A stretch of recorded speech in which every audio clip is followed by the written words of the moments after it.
ఆలోచన చేశాను. ఇక్కడ చెప్తున్న లీడర్స్ మాటలు వింటూ వింటూ కనెక్ట్ చేసుకుంటూ నేను కూడా ఇందులో నిల్చుంటే గెలవచ్చు, ఒకరోజు నేను కూడా కారు కొనుక్కోవచ్చు, ఈ ఉద్యోగానికి గుడ్ బై చెప్పచ్చు అని డ్రీమ్ చేస్తూ ఊహించుకుంటూ ఈరోజు ఇక్కడికి రావడం జరిగింది.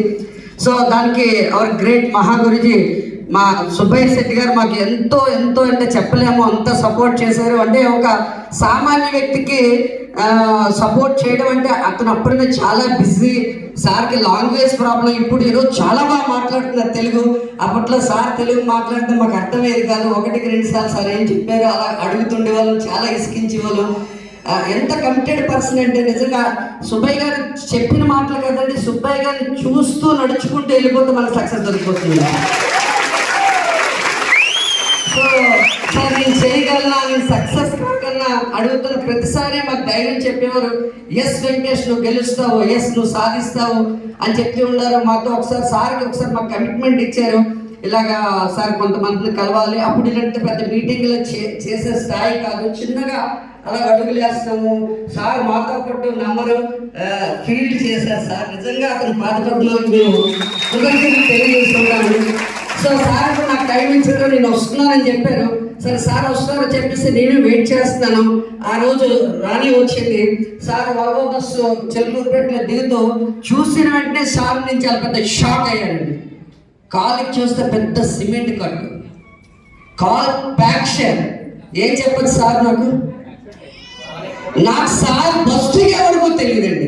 ఆ రోజు టీం వర్క్ అంటే ఇంత కమిటెడ్గా చేయాలా, ఇంత డెడికేటెడ్గా చేయాలా, అందుకే సార్కి అన్ని లక్షలు వస్తున్నాయి. నేను కూడా అలాగ మారితే, నేను నా టీంకి అలా సపోర్ట్ చేస్తే డెఫినెట్గా నాకు కూడా సక్సెస్ దొరుకుతుంది. సార్ని చూసి మీరు నేర్చుకున్నామండి. ఈ రోజు కారు వచ్చింది, కారులో సార్ తీసుకెళ్ళినప్పుడు మా దగ్గర కారు లేదండి. ఒక బైక్ కొడుతూ ఆగిపోయే బైక్ మాట్లాడి, సెకండ్ హ్యాండ్ బైక్. దాని మీద సార్ కూర్చొని తీసుకెళ్ళాలంటే నాకు చాలా బాగా అనిపించింది అనమాట. ఆ రోజు నేను డిసైడ్ చేశాను, సారు అతి త్వరలో నేను సక్సెస్ అయ్యి సార్ని కారులో తీసుకెళ్ళాలని ఒక డ్రీమ్ పెట్టుకున్నానండి. అది నిజమైందండి. చాలా హ్యాపీ సార్ బ్లెస్సింగ్స్ వల్ల. సో మీకు కూడా అలాంటి లైఫ్ కావాలా? అలాగే శ్రీను సార్ మేము జర్నీ చేసినప్పుడు నేను చెప్పగా చాలా మంది చెప్పిన వెంటనే జాయిన్ అయిపోతారా లేదా? కానీ అందరూ సక్సెస్ అవుతారా? అందరూ మనతో జర్నీ చేస్తారా? అందరూ మనతో నిల్చుంటారా? ఎంతో మంది వచ్చి వెళ్ళిపోయినా శ్రీను సార్ మాత్రం మమ్మల్ని నమ్మి, మాటలు నమ్మి, సార్ నిజమే సార్ మనం ఎదగాలన్న తపనతో శ్రీను సార్ ఒక్కడే నిల్చున్నాడండి. అప్పట్లోని ఎవరు నిల్చోలేదు. అప్పుడు అదంతా నరేష్, నక్కా వెంకటేష్ వీళ్ళందరూ నిల్చున్నారు. కాబట్టి వాళ్ళందరికీ ఈరోజు రిజల్ట్స్ అనేది వస్తుందన్నమాట. శ్రీను సార్ ఇంప్రైజ్ ఎంతో మంది వస్తున్నారు, వెళ్ళిపోతున్నారు ఏంటి అని ప్రెజర్ ఉంటుందా? ప్రెజర్ ఉండదా మనకి? సో అలాంటి ప్రాసెస్లోనే శ్రీను సార్ నిల్చోవడం, ఈరోజు సార్ సక్సెస్ అంటే కార్ కొన్నారంటే ఎంత హ్యాపీ ఉంటే అంత హ్యాపీ ఉంది నాకు. ఎందుకంటే ఇలా జర్నీ చేస్తున్నట్టు అప్లైన్ కొంచెం కట్టుగా మాట్లాడతారు అంటే టెన్షన్లో ఎదగాలి, సక్సెస్ అవ్వాలి, ఫెయిల్ అవ్వకూడదు. అవునా కదా? ఒకసారి అప్పుడే కొత్తగా పెళ్ళయింది, కృష్ణవేణి శ్రీను సార్ వచ్చారు. ఇంకా అప్పుడు పిల్లలు లేరు, మేము పోరాటం చేస్తున్నాము. ఒకసారి ఏదో మీటింగ్ జరుగుతుంది, చాలా గ్యాదరింగ్ చేసుకొని ఉన్నాము. అలాంటి మూమెంట్లో శ్రీను సార్ వచ్చి ఇప్పుడు నేను మీటింగ్ రావట్లేదు అన్నారు. ఉండేదే తక్కువ టైం, నువ్వు రాకపోతే ఎలాగని చెప్పి నాకు కొంచెం కోపం వచ్చింది. లేదు మాకు ఏదో నాకు గుర్తు లేదు, ఏదో అర్జెంట్ పని పాపం వాళ్ళకి పడింది. శ్రీను సార్ వాళ్ళ మిస్సెస్ కృష్ణవేణి చెల్లి గుర్తుందా మనకు, వచ్చి కుదరదు రాకపోతే కొంచెం సీరియస్గా మాట్లాడేసరికి ఆ రోజు మహాతల్లి కళ్ళని నీరు పెట్టుకుంది. ఏంటి మీరు చెప్తే అర్థం చేసుకోవట్లేదు అని చెప్పేసి కళ్ళంట నీరు పెట్టుకొని ఏడ్చుకుంది. బట్ ఆ రోజు అనుకున్నాను, నేను అనవసరంగా అమ్మాయి కళ్ళని నీరు తెప్పించాను అని చెప్పి ఆ రోజు నేను బాధపడ్డాను. కానీ ఈరోజు చాలా ఆనందం పొందుతున్నాను అనమాట. అలా నేర్పించేటప్పుడు మనకు కొంచెం కటుగా ఉంటుంది, కానీ ఫైనల్గా సక్సెస్ అనేది వచ్చినప్పుడు తల్లిదండ్రుల తర్వాత అధిక ఆనందం పడేది మన అప్లైనండి. ఎసాను. సో మీ అప్లైన్ అర్థం చేసుకోండి. సార్ చెప్పిన ఈరోజు ప్రతి విషయాన్ని అంటే ఒక్కసారి కూడా అటుపక్క ఆలోచించకుండా మీరు ఏం దొరికితే సార్ నోటి నుంచి వచ్చే మాట ఏం దొరికితే, ఏ పాయింట్ దొరికితే మీ లైఫ్ మారిపోతుందో నాకు తెలియదండి. సార్ ఇచ్చిన ఇన్ఫర్మేషన్ అంత అద్భుతంగా ఉంటుంది. ఈరోజు మీ కొత్త జీవితం అంటే మీరు ఆల్రెడీ పుట్టేశారు ఒక రోజు, ఈరోజు సక్సెస్ గురించి పుట్టే మొదటి రోజు ఈరోజు మీకు అవుతుందండి. సార్ చెప్పిన ఏవో ఒక్క పాయింట్ మీకు కనెక్ట్ అయినా. సో దీనికి కావాల్సింది ఏంటంటే ఇక మీ మైండ్ సెట్ చేంజ్ చేయండి, లైన్ చేంజ్ చేసుకుంటే వినే ఇన్ఫర్మేషన్ ఖాళీగా ఉంచుకుంటే నాకు తెలుసు, నేను చూశాను, మా పక్కింటో చేస్తారు, వాళ్ళు చేస్తారు, అలా కంపెనీ తెలుసు, ఈ కంపెనీ తెలుసు, ఈ జాయినింగ్ బిజినెస్, చైనా మార్కెటింగ్, ఇలా ఫేక్, ఇవన్నీ తీసేయండి. అవన్నిటిని ఒకసారి న్యూట్రల్ చేసేది, అంతనే డిలీట్ చేసేసి డిలీట్ బటన్ కొట్టి ప్లేన్గా ఉంచండి. అసలు ఈరోజు ఏం చెప్తున్నారు సార్, అది మీరు జాగ్రత్తగా పట్టుకుంటే డెఫినెట్లీగా నేను ఛాలెంజ్ చేసి చెప్తానండి. ఈరోజు మీరు బయటకు వెళ్ళిన తర్వాత ఒక్కొక్క సుబ్బయ్య శెట్టి గారు, ఒక్కొక్క సిద్ధార్థ్ సింగ్ గారు ఇక్కడ తయారవడానికి అవకాశం ఉంది. 100%.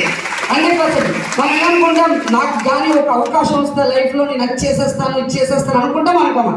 కానీ చెప్పండి, మీ అందరూ నిజం చెప్పండి, భగవంతుడు ఏ రోజైనా డైరెక్ట్గా వచ్చి మనకు అవకాశం ఇస్తాడండి? ఇదిగో వెంకటేష్ వెస్టేజ్ స్టార్ట్ చేయు, ఇలా కష్టపడు, నీకు ఇలా కార్ వస్తుంది, ఇలా ఎంఎస్ఆర్ వస్తుంది, ఇన్ని లక్షల డబ్బు వస్తుంది, నీకు నీ లైఫ్ సూపర్ అయిపోతుంది. భగవంతుడే నాకేం ఫోన్ చేసి చెప్పాడు అవకాశం గురించి. సరే, అవకాశం గురించి ఎప్పుడు భగవంతుడు డైరెక్ట్గా మనకు వచ్చేవాడండి. అవకాశాలు ఎలాగ వస్తాయంటే ఒక 2 రూపాల్లో వస్తాయండి. మొదటి రూపం ఏమి అంటే ప్రాబ్లమ్స్. మీ అందరికి ప్రాబ్లమ్స్ ఉన్నాయి లేదా? ప్రాబ్లమ్స్ వస్తాయి లేదా? ప్రాబ్లమ్స్ ఉన్నాయి, మనం చూస్తుంటాము, అవకాశాన్ని వదిలేస్తాం. ప్రాబ్లం రూపంలో వస్తుంది మనకి అవకాశము. ఎసాను ఒక రూపం ప్రాబ్లం రూపం మీద వస్తుంది. ఇంకో అవకాశం చేంజ్ అనే మార్పు వల్ల వస్తుంది. మారగలిస్తే మార్పు అనే ఒక రూపంలో వస్తుందన్నమాట. కానీ ప్రాబ్లం ఏంటంటే మనం మారడానికి ఇష్టపడము, అదే ప్రాబ్లం అండి. మనం మారడానికి రెడీగా ఉండము. రిస్క్ మనకు చిన్నప్పటి నుంచి భయంకరమైన రాంగ్ ట్రైనింగ్ ఇచ్చారు. అమ్మ పడిపోతావు, పరిగెట్టద్దు, అక్కడికి వెళ్ళొద్దు, ఇక్కడికి వెళ్ళొద్దు, అక్కడికి ఎక్కద్దు, ఆడపిల్ల ఎక్కడికి వెళ్ళకూడదు, అది చేయకూడదు, ఇది చేయకూడదు అని. ఏం చేస్తారంటే ఒక సేఫ్టీగా ఉండు, ఒక సెక్యూర్గా ఉండు, రిస్క్ తీసుకోవద్దు అని భయంకరమైన ట్రైనింగ్ ఇచ్చారు. కాబట్టి ఈరోజు ఏ పని మనం చేయాలన్నా ముందుకు అడిగేళ్ళిపోతున్నాం. చిన్నప్పటి నుంచి ఇచ్చిన ఒక రాంగ్ ట్రైనింగ్స్ అండి. ఎసాను కానీ ఒక విషయం ఆలోచించండి, లైఫ్లో రిస్క్ చేయకపోవడం జీవితంలో అతి పెద్ద రిస్క్ అని మనం అర్థం చేసుకోవాలి. ఎసాను అసలు చెప్పాలంటే ఇక్కడ రిస్కే లేదండి. మనకు కావాల్సిన ప్రొడక్ట్ షాప్ మారుస్తే మనకి ఇక్కడ ఇంత పెద్ద అవకాశం. షాప్ చేంజ్ చేస్తే నువ్వు చిన్నప్పటి నుంచి చిన్న తాతల దగ్గర నుంచి నాన్నగారు కొన్ని తరాల నుంచి వాడుతున్న షాప్ చేంజ్ ఏ రూపంలో వచ్చిందండి? వెస్టేజ్ చేంజ్ అనే ఒక అవకాశం రూపంలో వచ్చిందండి. అది చేంజ్ చేయడానికి మనం రెడీగా ఉంటే లైఫ్ అనేది చేంజ్ అయిపోతుందండి. సో ఈరోజు సబ్జెక్ట్ అంతా విన్న తర్వాత ఖచ్చితంగా సార్ చెప్పిన ఇన్ఫర్మేషన్ విన్న తర్వాత మీలో ఖచ్చితంగా చాలా పెద్ద మార్పు అనేది జరిగి తీరుతుందండి. అప్పటికి నేను మారను అంటే ఏమవుతుందో చూడండి. ఈ చిన్న విషయం చెప్పి నేను క్లోజ్ చేసేస్తాను. మార్పు అనేది చాలా ఇంపార్టెంట్. మనం మారినా మారకపోయినా మార్పు అనేది మారిపోతూ ఉంటుంది. మార్చలేనిది ప్రపంచంలో ఏదైనా ఉందంటే దాని పేరు ఏంటండి? మార్పుని ఎవరు మార్చలేరు. నువ్వు యాక్సెప్ట్ చేసినా చెప్పినా మన పర్సనల్ లైఫ్లో కానీ బిజినెస్ లైఫ్లో మార్పు అనేది వచ్చేస్తూ ఉంటుంది. ఆ మార్పును మనం యాక్సెప్ట్ చేయాలి. నేను మారను అంటే ఏమైపోతుందండి? ఇప్పుడు ఇక్కడ గుంటూరు నుంచి ఇప్పుడు నేను హైదరాబాద్ వెళ్ళాలి, ఓకేనా? ట్రైన్ ఇప్పుడు రిజర్వేషన్ చేయించుకున్నాను. ఆ రూమ్ వచ్చింది, నేను రైల్వే స్టేషన్కి లగేజ్ పట్టుకొని వెళ్ళాను. వెళ్ళిన తర్వాత ఏం చూస్తామండి? అక్కడ డిస్ప్లే కనిపిస్తుంది, పలానా నెంబర్ ట్రైను గుంటూరు నుంచి హైదరాబాద్ వెళ్ళవలసిన ట్రైను 1వ నెంబర్ ప్లాట్ఫామ్ మీద అక్కడ కనిపించింది. సార్ నేను ముందు రిజర్వేషన్ చేయించుకున్నాను, రైల్వే స్టేషన్కి వచ్చిన తర్వాత డిస్ప్లే కనిపించింది. సార్ నేను లగేజ్ తీసుకున్నప్పుడు ఏం చేస్తాను? 1వ నెంబర్ ప్లాట్ఫామ్లోకి వెళ్ళాను. వెళ్ళిన తర్వాత అనౌన్స్ చేశారు, పలానా నెంబర్ ట్రైను గుంటూరు నుంచి హైదరాబాద్ వెళ్ళవలసిన ట్రైను ఒక 20 నిమిషాల్లో 1వ నెంబర్ ప్లాట్ఫామ్ మీదకి రానున్నది అని చెప్పేసి మనకి అనౌన్స్ చేశారు. ముందు డిస్ప్లే చూశాను, తర్వాత విన్నాను. ఇప్పుడు డిసైడ్ అయిపోయిన 1వ నెంబర్ ప్లాట్ఫామ్ నా జీవితాన్ని చేంజ్ చేసేస్తుంది, నా లైఫ్ మారిపోతుంది డిసైడ్ అయి నిల్చున్నాను. ఈ లోపున విత్ ఇన్ కొన్ని సెకండ్స్లోనే మళ్ళీ అనౌన్స్ చేశారు, పలానా నెంబర్ ట్రైను గుంటూరు నుంచి హైదరాబాద్ వెళ్ళవలసిన ట్రైను 1వ నెంబర్ ప్లాట్ఫామ్ మీదకి రానున్న ట్రైను చేంజ్ అయ్యి 5వ నెంబర్ ప్లాట్ఫామ్ మీదకి రానున్నది. ఇది ప్రయాణికులందరూ గమనించగలరు అని చెప్పారు. అప్పుడు ఏం చేయాలి?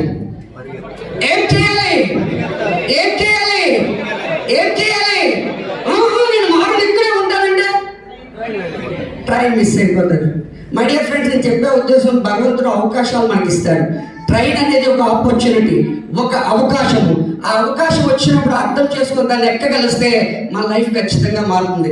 అలాంటి గ్రేట్ అవకాశాన్ని ఈరోజు మన ముందుకి ఇవ్వడానికి రెడీగా సుబ్బయ్య శెట్టి గారు ఉన్నారు. మీరు రెడీగా? మీరు రెడీగా? మీరు రెడీగా? వెనక నుంచి రెడీగా? ఇక్కడ రెడీగా? అందరూ రెడీగా? సార్ తీసుకో రెడీ. మనకి థ్యాంక్ యూ అవకాశం ఇచ్చిన అంబేద్కర్ గారికి, అలాగే మా గురువు గారు సుబ్బయ్య శెట్టి గారికి సరస్వతి ప్రాంతం thank you so much sir. Super, thank you గురుగారు.